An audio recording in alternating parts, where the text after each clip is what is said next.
नहीं है तो तुम भी बैठ जा इंद्र, सौदा क्यों करता है? अदला बदली करने आया।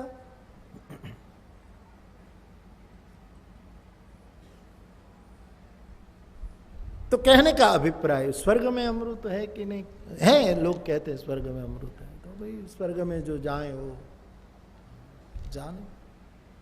मैं सही में कहता हूँ, संतों के बीच में कहता हूँ, हर बार बोला हूँ, तीर्थों में बोला हूँ साहब कि हमें स्वर्ग वर्ग में जाना नहीं।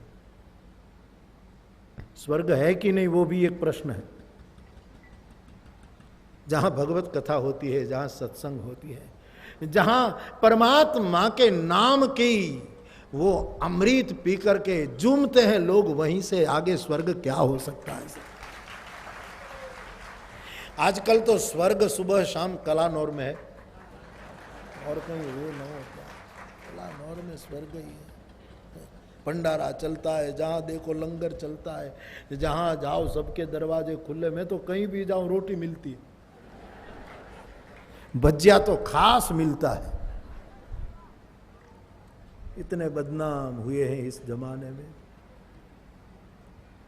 कि लगेगी सदियां आपको हमें भुलाने में ऐसी होगी। तो साहब स्वर्ग कौन है?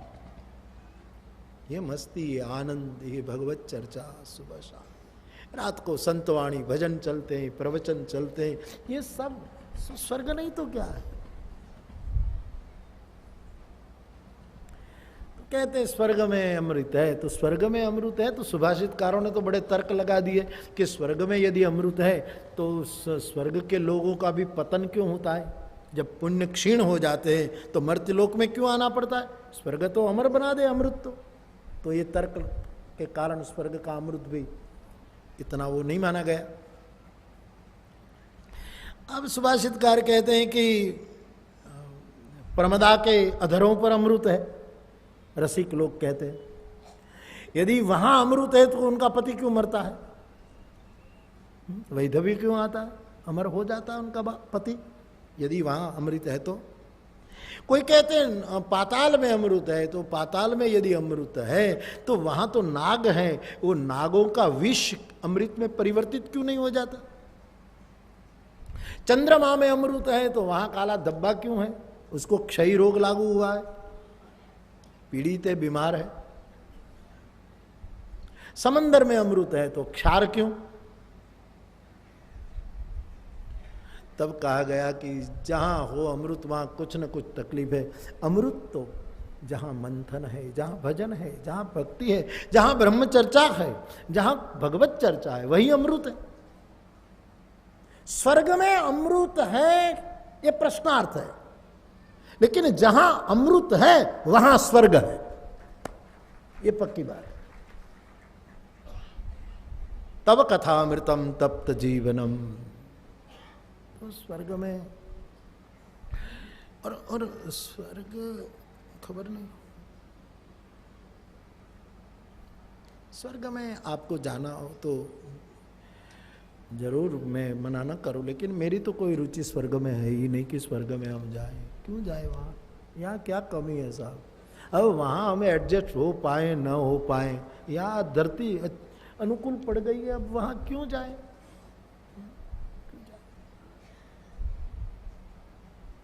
और मान लो कि कथा 9 दिन के बाद पूरी हो और यहाँ ऊपर से विमान आ जाए कलानौर में कि भाई आप लोगों ने कथा बहुत भाव से सुनी है और परमात्मा ने बुलाया है कि सबको स्वर्ग में बुला लो। ऐसा विमान आएगा नहीं, लेकिन मानो कि आ गया। हाँ, गालिब ने कहा ना कि स्वर्ग की कल्पना बुरी क्या है? एक तसल्ली तो है, एक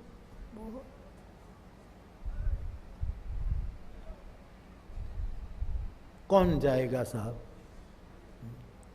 नाम लिखाओ, एक दफ्तर शुरू करो कि भाई 4 तारीख को 12-1 बजे जब कथा पूरी हो तो सीधी फ्लाइट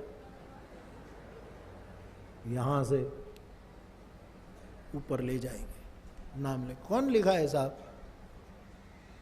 आपकी मैं नहीं कह सकता, क्योंकि आप तो इतने भाव में कि शायद तैयार हो भी जाए, या तो भाव के कारण या तो परेशान हो चुके हैं। इसलिए मुझे यदि पूछे कि चिल्ला चिल्ला कर 9 दिन से बोल रहे थे, आप स्वर्ग जाएंगे, आपको फर्स्ट क्लास में बिठाएंगे, तो मैं तो मना करूं साहब कि मैं आने वाला नहीं। और वो स्वर्ग वाले जिद करे कि नहीं बापू आपको बैठना ही पड़ेगा, तो मैं कहूंगा कि मुझे यहां से जहां कार्यक्रम है वहां छोड़ दे। मेरी तो कथा ही स्वर्ग है साहब।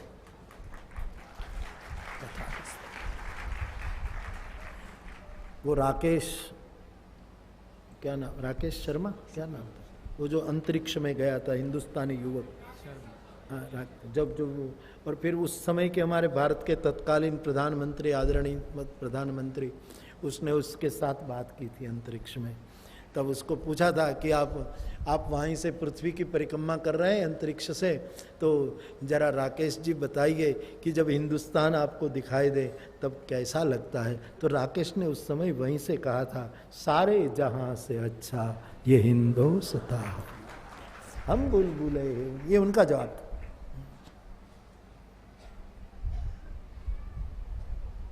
जहां भगवत चर्चा हो, जहां भाव हो, जहां रस हो। तो पृथ्वी का मंथन हुआ, खनन हुआ, और उसमें से एक धरती का अमृत निकला, मां जानकी। ये अमृत पृथ्वी से प्रकट हुआ।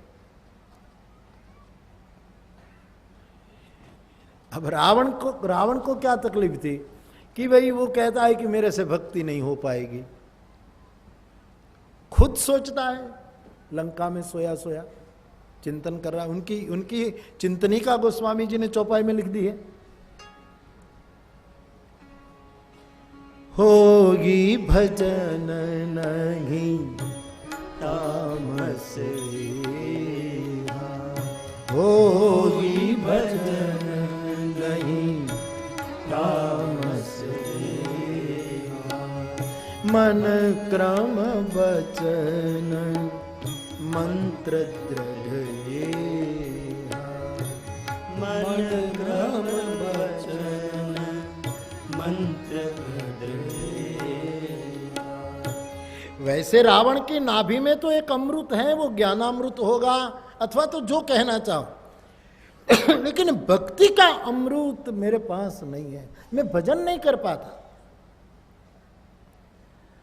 तो पृथ्वी के खनन से, पृथ्वी मंथन से जनक जैसे एक ज्ञानी पुरुष ने जो भक्ति का अमृत प्राप्त किया, वैसे वहां असुर लोग अमृत का घड़ा लेकर भागे, वैसे पृथ्वी के अमृत को रावण अपहरण करके भागा। जानकी का अपहरण ये अमृत अपहरण है।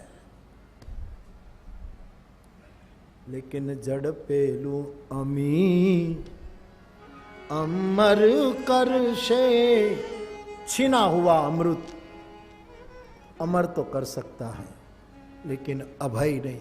इसलिए गोस्वामी जी कहते हैं, जाके डर सुर असुर डराही, निसिन नींद दिन अन्न न खाही, 110 शीश स्वान की नाई, कुत्ते की तरह डर रहा है, क्योंकि जानकी को छीन कर भागना है। सीता के अपहरण के पीछे एक ये दृष्टि भी मानी जाए। सीता को लेकर भाग गए। अब उसी सीता को प्राप्त करने के लिए अब समंदर मंथन नहीं करना होगा, समंदर नांगना होगा। विधाएं बिलग बिलग है इस अमृत के पास पहुंचने की। उसी अमृत को पाने के लिए पुरदही नाग हनुमान जी महाराज इस मां भगवती जानकी की खबर लेने के लिए जा रहे। सीता की खोज मानी अमृत की खोज, जो रावण चुरा कर ले गया है, उसी की खोज में हनुमान जी निकलते हैं। तब समंदर बांधना, समंदर मथना नहीं है, समंदर नांगना है। पार होना। हनुमान जी तो नांग करके जानकी को प्राप्त कर लेते हैं, भक्ति के आशीर्वाद प्राप्त कर लेते हैं, और अमृत मिल गया हनुमान जी को, प्रमाण है उसका। अजर अमर गुण निधि सुत हो, कर रघुनायक छो, रघु कृपा प्रभु बस सुनिकारा, निर्भर प्रेम मगन हनुमान, अजर अमर गुण निधि सुत हो, कर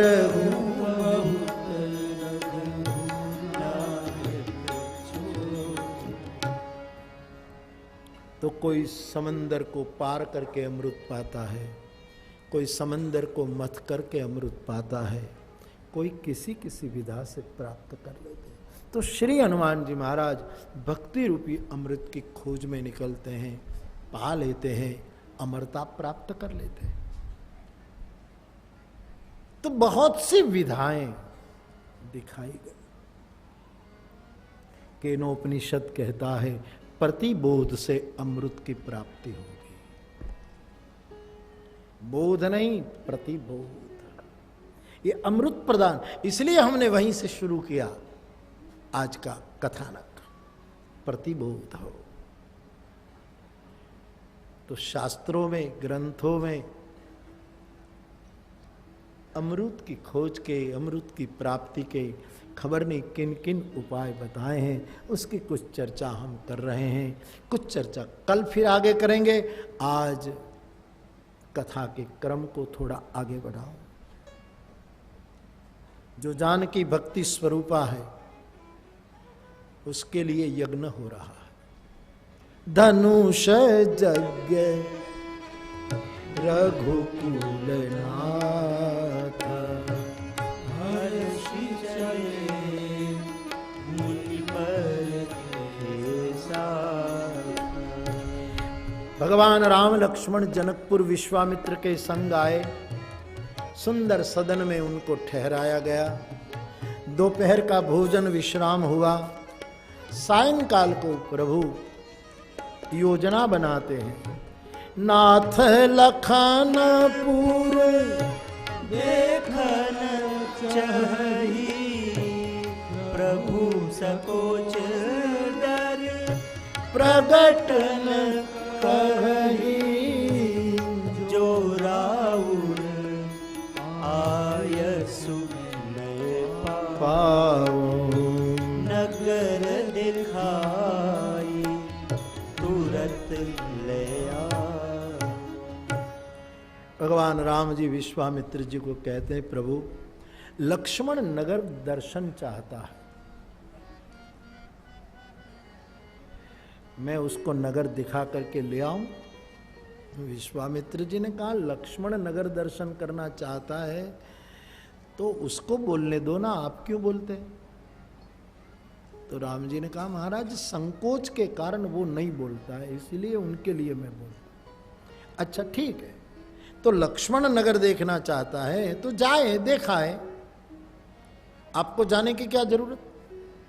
राम जी ने कहा महाराज वो अकेला जाएगा, उसने देखा नहीं, कहीं चुक जाएगा रास्ता तो देर हो जाएगी, मैं जाऊं नगर दिखा करके तुरंत ले आऊं। तो विश्वामित्र जी ने कहा लखन ने नगर देखा नहीं और आपने पहले कभी देखा है ये नगर? भगवान मन ही मन मुस्कुराए, महाराज क्यों पर्दा फाड़ते हो, क्यों मुझको रहस्य में रहने दो, मेरा ये पूरा, मैं तो दृष्टा हूं, पूरा जगत जग पेखन तुम देख निहारे, विधि हरि शंभु नचावनी, मेरा तो सब देखा हुआ, लेकिन मैं लक्ष्मण को दिखा करके ले आऊं। जनकपुर देखने योग्य है, लेकिन राम की दृष्टि से देखे तो वैसे ये पूरा जगत देखने योग्य है। ये सरिताएं, ये पहाड़, ये आसमां, ये फूल, क्या ये बहुत सुंदर नहीं है साहब? ये पूरी पृथ्वी देखने योग्य है, लेकिन किसी सदगुरु की आंख से देखा जाए, राम की दृष्टि से देखा जाए, ताकि हम इस नगर में कहीं रास्ता चुक न जाए। तो महाराज मैं लक्ष्मण जी को दिखा कर ले आऊं। विश्वामित्र जी ने कहा कि आपको नगर देखना नहीं है, आपको जनकपुर में जनक की धर्म पत्नी सुनैना एक ही सुनैना है, बाकी सबको आपको सुनैना बनाना है, सबकी दृष्टि सुंदर बनानी है। इसलिए आप जा रहे हो तो जाइए, करहूं सुफल सबके नयन, सुंदर बदन दिखाए जाइए।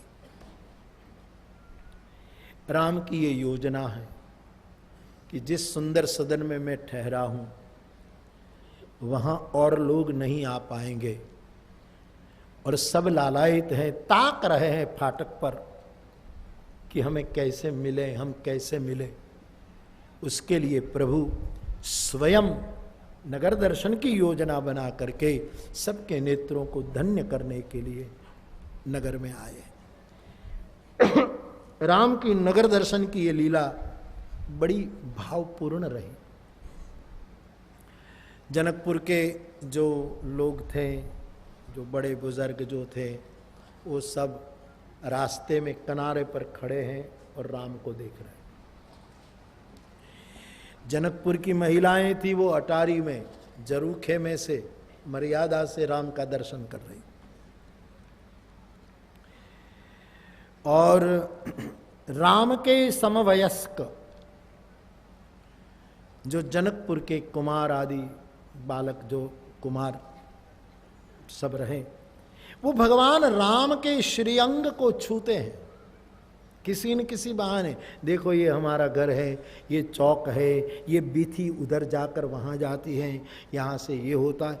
प्रभु को नगर दिखाने के बहाने ये लोग भगवान के श्रीअंग को छूते हैं। मैंने सुना संतों से कि प्रभु के दर्शन करने वाले 3 प्रकार के यहाँ हैं। पुरुष प्रभु को देख रहे हैं, वो सब ज्ञान स्वरूप है, ज्ञानी लोग बस देखेंगे, कुछ बोलेंगे नहीं, मन मगन भयो अब क्या बोले, कबीर साहब कह गए, तो वो डूब गए, बस देखते हैं, कुछ बोलते नहीं।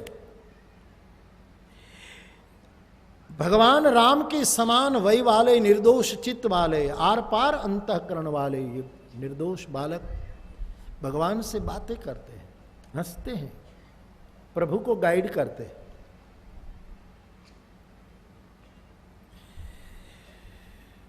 लेकिन मिथिला की महिलाएं प्रभु का परिचय प्राप्त कर लेती है, ये भक्ति है, ऐसा मैंने संतों से सुना। भक्ति ईश्वर का परिचय पाने में ज्यादा उत्सुक होती, भक्ति संबंध जोड़ती है। क्योंकि हमारे यहां एक व्याख्या ऐसी भी शब्द में भी अच्छी लगती है कि जो विभक्त न रह पाए वो भक्त। कैसे भी तो है, मानस में विनय पत्रिका में गोस्वामी जी कहते हैं, तो है मोहे नाते अनेक, मानिए जो भावे तात मात गुरु सखा, तो सब विधि हितु मेरो, तू दयाल दीन हो तू दानी हो भिखारी, ओ प्रसिद्ध पात की तू पाप पुंज हारी। तो भक्ति भाव के माध्यम से संबंध जोड़, फिर वो वात्सल्य भाव हो, सख्य हो, ये सब भाव की सृष्टि होती है। तो मिथिला के जरूखे से झुक झुक कर महिलाएं देखती। एक महिला ने अन्य सखियों को कहा कि ये 2 राजकुमार है ना, जानती है कौन है? कौन है? बोले आगे जो सांवरा है ना, उनका नाम राम है, माँ का नाम कौशल्या, पीछे जो तेजस्वी गोरा है वो सुमित्रा का पुत्र लक्ष्मण है, दशरथ के पुत्र हैं। विश्वामित्र जी ले आए हैं यहां। सब महिला हर्षित हो गई। एक सखी ने कहा, अली हाँ, ये जो तू कहती है अयोध्या के राजकुमार राम लक्ष्मण, इनमें जो आगे सांवरा है उसको हमारे महीपति जनक देख ले और धनुष तोड़ने की प्रतिज्ञा छोड़ दे और ऐसे ही जानकी राम को दे दे तो ऐसी जोड़ी कहां जमेगी।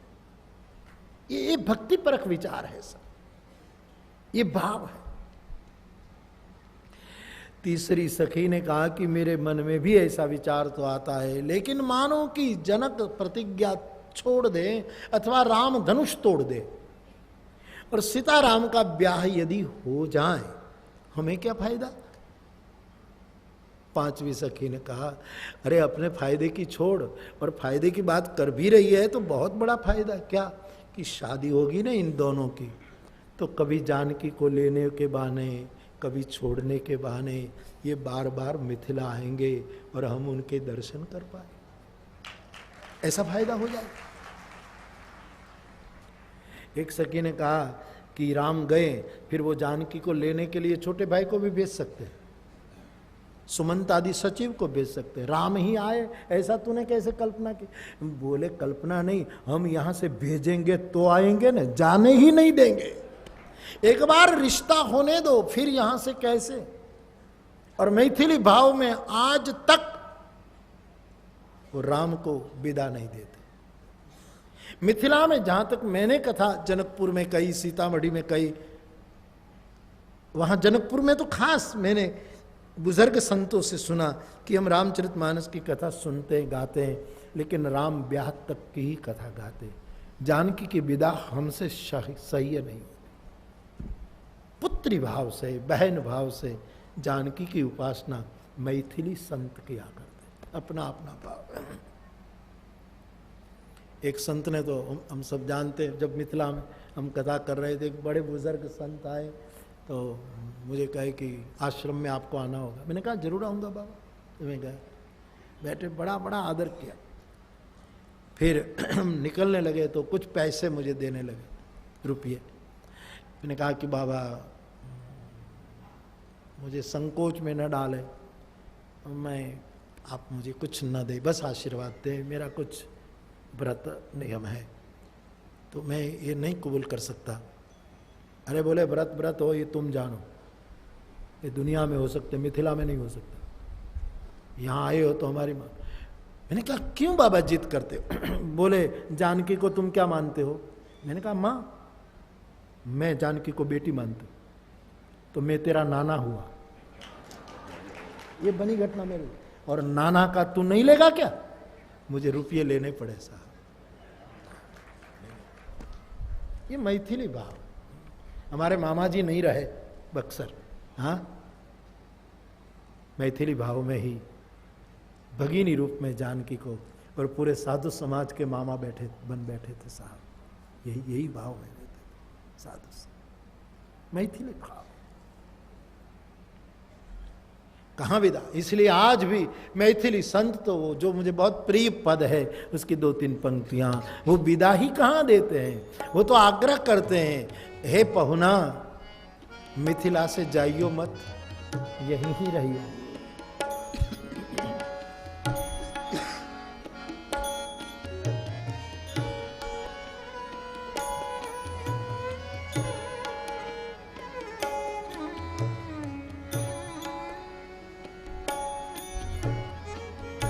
पहुना अब मिथिले में रहुना, ओ बहुना अब मिथिले में रहुना, ओ बहुना अब मिथिले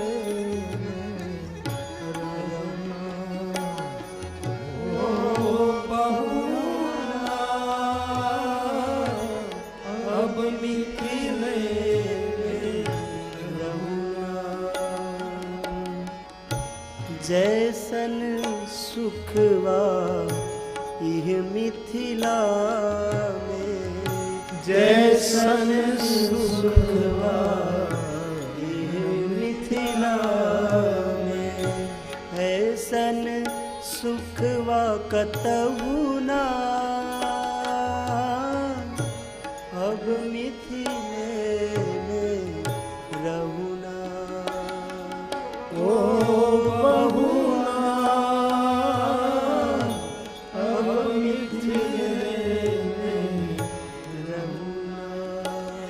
मिथिलानी लोग कहते हैं कि हे पहुना आप रह जाइएगा, हम सुबह सुबह रोज आपको उबटन करेंगे, इत्र से नहलाएंगे और कुछ दिन दे दीजिएगा, कुछ दिनों में हम आपको काले से गोरे बनाकर भेजेंगे। आप काले हैं ना, इसलिए टाना भी मारती जाती है। आप काले हैं, आपको गोरा बना देंगे। रोज सवेरे उबटन मली मली इतर से नहवायब, एक महीने के भीतर करिया से गोर बनायब। झूठ कहत ना बानी बतिया, झूठ कहत ना बानी बतिया, मौका एको देहू ना, अब मिथिले रहुना। ओ पहुना अब मिथिले रहुना, अब मिथिले रहुना, अब मिथिले। मिथिलानी महिलाएं संबंध बनाती है, राम का पूर्णतः परिचय प्राप्त कर लेती है, ज्ञान मगन रहता है, डूबा रहता है, भक्ति परिचय को मुखर बन करके संसार को जना देती है। और बहनों में ये बिल्कुल एक बड़ी प्यारी मानसिकता रहती है परिचय प्राप्त करने की। ये तो प्रभु के परिचय की बात है, लेकिन सामाजिक स्तर पर भी देखो, पुरुष दूसरे पुरुष का परिचय जल्दी प्राप्त करने में वो उसके अहंकार को चोट लगती। कभी कभी तो अगल बगल में बैठेंगे तो एक दूसरे के सामने देखेंगे भी नहीं, और जितने उच्च दर्जे के लोग होते हैं कम बातें करते हैं, और माताएं सब कुछ पूछ ली। ट्रेन में माता माता मुसाफरी करें, एक बहन इधर बैठी, एक बहन इधर बैठी, तो माताओं में परिचय बोल बोल बहुत होता है ना। ये दो बहनें बैठी थी, तो एक बहन ने वो खिड़की का शीशा खोला, तो दूसरे ने कहा ये खिड़की बंद कर दो, ये बंद कर दो। बोले क्यों बंद कर दो? मुझे गर्मी हो रही। टिकट लेकर बैठे, तो उसने कहा मैंने भी टिकट ले, बंद कर दे। बंद। लेकिन क्यों? बोले खुली है, सर्द हवा आती है, मेरा सर्दी का शरीर है, मुझे एकदम गले में सर्दी लग जाएगी तो मैं मर सकती हूँ। उसने कहा तू सर्दी से मर सकती है तो मैं गर्मी से मर सकती हूँ। एक का खिड़की खोलो, एक का बंद करो। दोनों इतनी लड़े, हम सफर लोग हैरान। एक आदमी दौड़ता गया, टिकट चेकर को बुलाया कि साहब ये इनको समझाओ। आया कि बहन जी क्या है? बोले ये खिड़की खोलती है, सर्द हवा आ जाए तो मैं मर सकती हूँ। उसने कहा कि मैं खिड़की बंद करूँ तो गर्मी से मैं मर सकती हूँ, टिकट मैंने भी लिए। उसने कहा मैंने भी लिया। टिकट चेकर ने सोचा कि करीब मेरी 30 साल की भारतीय रेलवे में सर्विस है, लेकिन ऐसे मुसाफिर पहली बार मिले, करे क्या? एक बूढ़ा खड़ा हुआ जिसको सीट नहीं मिली थी। उसने कहा साहब एक काम करो, अपने शुभ हाथ से पहले खिड़की खोल दो, ठंडी हवा आए और ये पूरी हो जाए, और फिर बंद कर दो, फिर गर्म हो और ये दूसरी मर जाए, 2 सीट खाली हो जाए तो मैं और मेरी बूढ़ी दोनों बैठ जाए। बुढ़िया को लेकर कहीं जा रहा है। बहनों में तकरार भी जल्दी होती है, समाधान भी जल्दी होता है, परिचय बहुत पा लेती।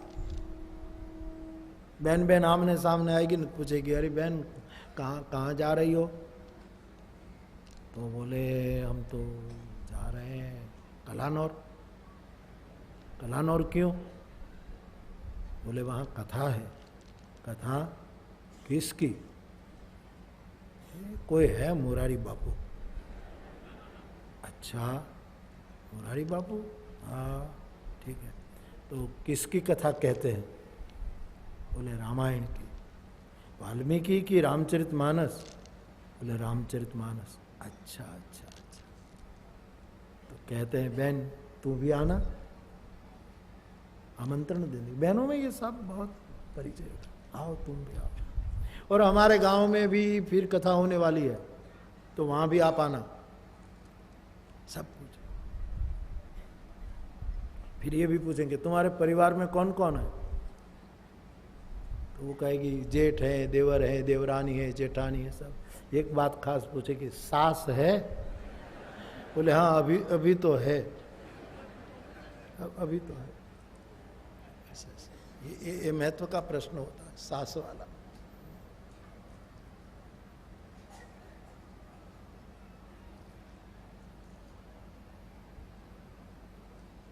ગુજરાતમાં તો શું થાય છે કે સાસુ આવવાની હોય ત્યારે જે જમાઈની દશા થાય છે, મમ્મી આવે છે,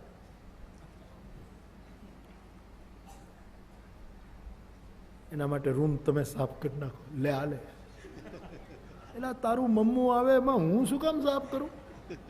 મમ્મી આવે છે, એની તબિયત બરાબર નથી, એના બધા ઘૂંટણ છે ને ऐसा दबाती। सास के बारे में तो बात। एक पति पत्नी, उनकी बहन की माँ आने वाली थी, तो पति ने कहा कि मैं कोई सेवा वेवा करने वाला नहीं हूँ। पूरा दिन घर में तकरार चली, रात शाम को फिर घूमने गए, भाई तकरार सह। जब कई लोग बच्चों के साथ घूमने जाते, कई लोग तकरार के साथ घूमने जाते, तो तकरार के साथ। तो एक चेक डैम था, डैम पर घूमने गए, पति बेचारा इतनु लोही बाड़ी ना खेलू, हाँ इतना पतला हो गया था पति, बिल्कुल। तो बस मेरी माँ आ रही है, आपको अच्छा नहीं लगता है, जब भी मेरी माँ आती है आपको आपका मुंह बदल जाता है, आप हाँ मेरी माँ आए नहीं क्योंकि मैं उनकी बेटी हूँ। बस इसी तकरार हुई ना, तो ये पत्नी का दिमाग गया, तो उसने अपने पति को धक्का दिया, डैम में गिरा। कई लोग दौड़ आए, अरे बहन जी आपका पति गिर गया, चिंता मत करो, तुम लोग जाओ। अरे डैम में तैरना आता है उसको, सब कुछ आता है।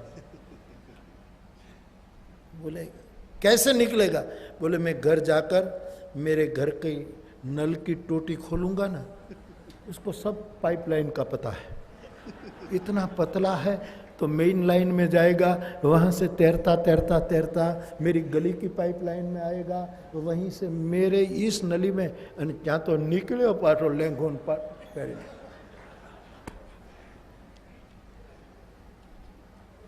माताओं का ही स्वभाव होता है, सब कुछ पूछ लेते।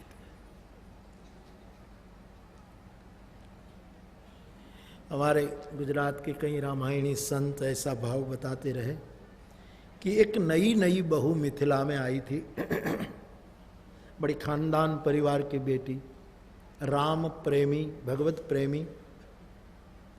तो राम लक्ष्मण रास्ता नगर देखने निकले, तो इतनी भाव में आ गई कि जरूखे से अपना घूंघट हटा करके राम को देख रही। और इतने में सास आई,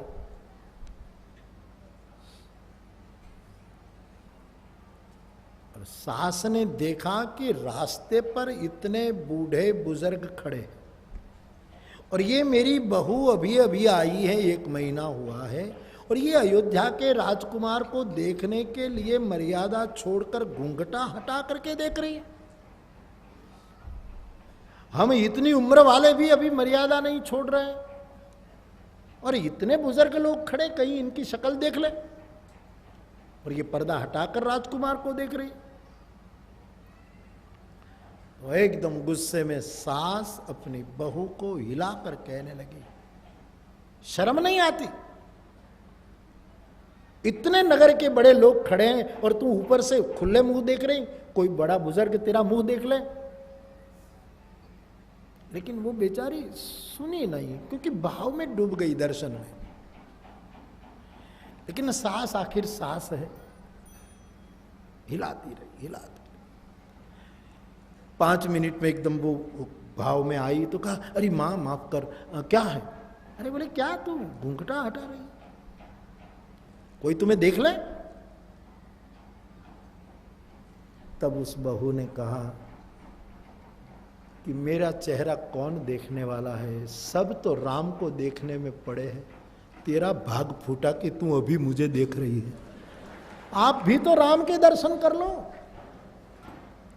अधिकारी बहू सास को भी हरि दर्शन करा सकती है, हो सकता।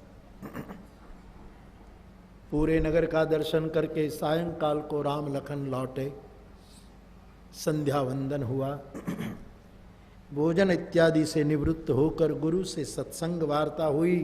फिर विश्वामित्र जी शयन कर रहे हैं, तब राम लक्ष्मण चरण सेवा कर रहे हैं। जिनके चरण सरोरुह लागी, तुलसी कहते हैं जिसके चरण कमल के लिए योगी कितनी कितनी तपस्या और योग तप, आज विश्वामित्र के राम लखन चरण दबा रहे हैं। गुरु परंपरा। सुबह हुई, गुरु की पूजा के लिए पुष्प लेने के लिए गुरु आज्ञा लेकर राम लक्ष्मण जनक की पुष्प वाटिका में पुष्प लेने जाते हैं। बड़े मधुर स्वतंत्र प्रसंग है, एक एक प्रसंग जिस पर जितना बोलना चाहो संत लोग बोलते रहते। संक्षेप में राम लक्ष्मण इस बाग में प्रवेश करते हैं। मालीगण को पूछकर प्रभु फूल चुन रहे हैं, उसी समय अष्ट सखियों के संग सुनैना जी अपनी बेटी जानकी को गौरी पूजा के लिए बाग में भेजती हैं। जानकी जी का प्रवेश गोस्वामी जी इन पंक्तियों से करवाते हैं। तेहि अवसर सीता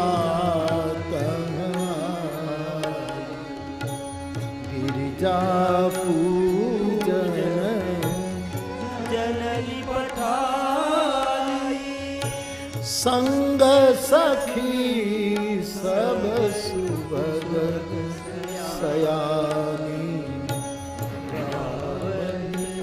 गीत मनोहर गाई, एक सखी सिय संग बिहार, गई रही देखन फुलवाई, तेगी अवसर सीता कन्हाई, गिरिजा पूजन जनली पठाई। सरोवर में स्नान करके जानकी जी सखियों के संग गौरी पूजा के लिए मंदिर में जाती है। अनुरूप सुभग वर मांगती हैं। गोस्वामी जी कहते हैं इन सखियों में से एक सखी फुलवाई देखने के लिए पीछे रह गई थी, वो राम को देख लेती है। राम दर्शन पाकर के इतनी भाव में डूबी ये सखी मंदिर में आकर सीता जी को कहती है कि जिसकी चर्चा गत सायंकाल को पूरी नगरी में व्याप्त रही, वो श्याम और गौर दोनों राजकुमार देखन बाग कुंवर दो आए, बय किशोर सब भांति सुहाए।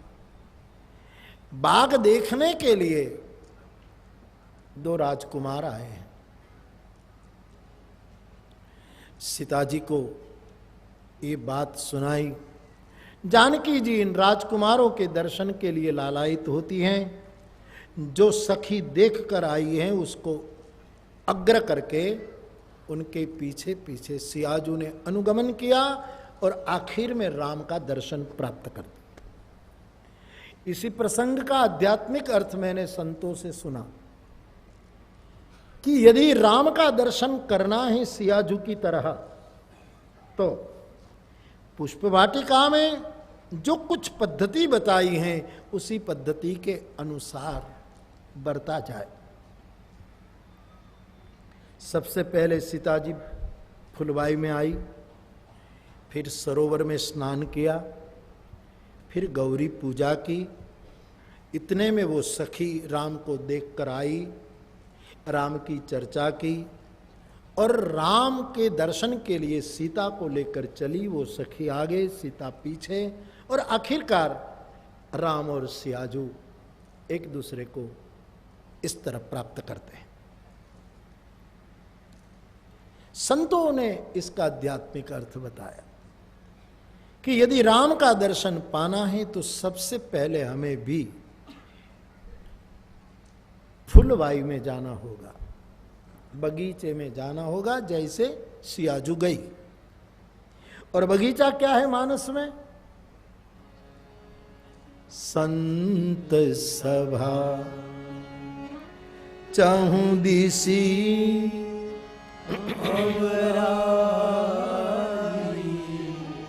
श्रद्धा ऋतु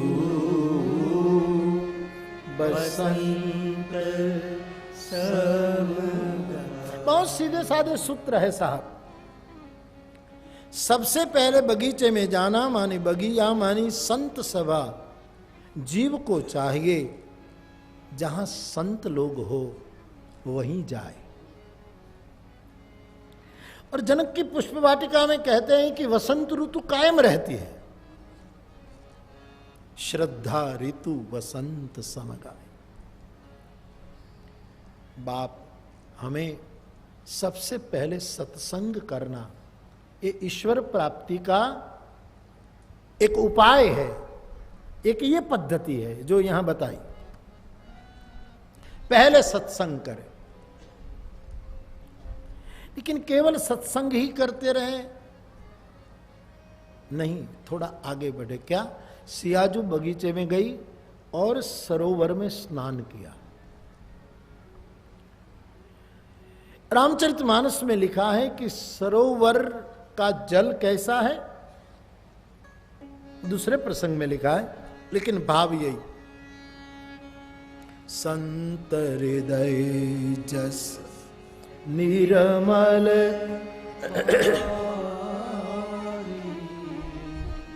संत का हृदय ही सरोवर का जल है। सत्संग करते करते हम कुछ ऐसे प्रयत्न करें, ऐसी जीवनी जिए कि संत की सभा में तो हमको जगह मिली, लेकिन करते करते संत के हृदय में हमें स्थान मिले। जैसे सरोवर में जानकी ने डुबकी लगाई, वैसे हमारा स्थान किसी साधु के हृदय में हो जाए। और सबसे श्रेष्ठ स्थान यह है कि किसी संत के हृदय में पहुंच जाना। हम तो साधु संत को याद करते हैं, लेकिन कोई साधु याद करे, ये उनके हृदय रूपी सरोवर में स्नान करना, कोई साधु याद करे। फिर क्या करना? फिर एक कदम और आगे बढ़ना। मंदिर में जाकर जानकी जी भवानी की स्तुति कर दी। भवानी क्या है? भवानी शंकरो वंदे श्रद्धा विश्वास रूप। श्रद्धा